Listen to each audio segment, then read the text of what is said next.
Hi everybody, it's Andy from James Neve.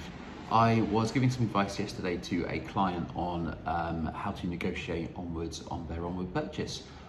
We've got a buyer for their flat and they're looking to buy a house. And they'd seen one in another town with another agent that they were offering on, and they were finding the process quite stressful, difficult to know what to do next. They had already offered the asking price to the property. They were told there was lots of competition and that they needed to make a higher offer.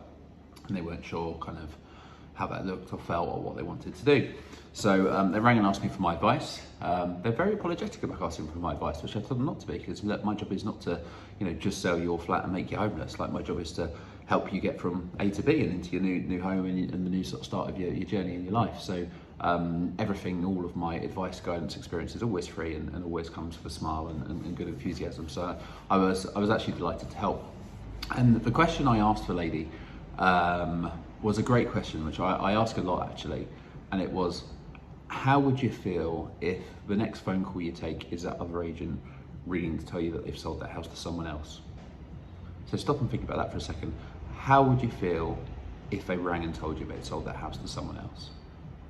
And actually the answer to that question varies a lot. I get lots of different responses back, from kind of, actually, I wouldn't be that fussed. Like, there'll be other houses. No stress, we'll move on. Through to, oh my God, I hadn't even contemplated that. I would be devastated. That would be the end of the world. What on earth will I do, Andy? I can't lose this house. So I think the answer to that really defines your motivation for that property that you're offering on and what you should do next.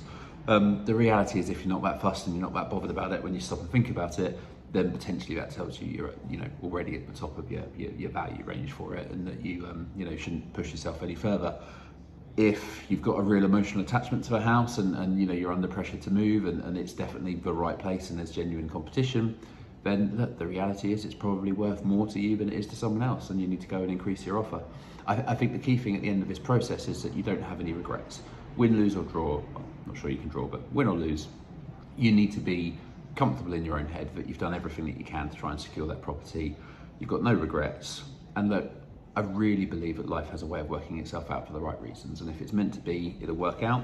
If you don't get it, as much as that might be painful at this stage, it means there's something bigger and better waiting around the corner for you. I hope that helps today. If you have any further questions, do drop me a line, andy@jamesneve.co.uk. Thank you.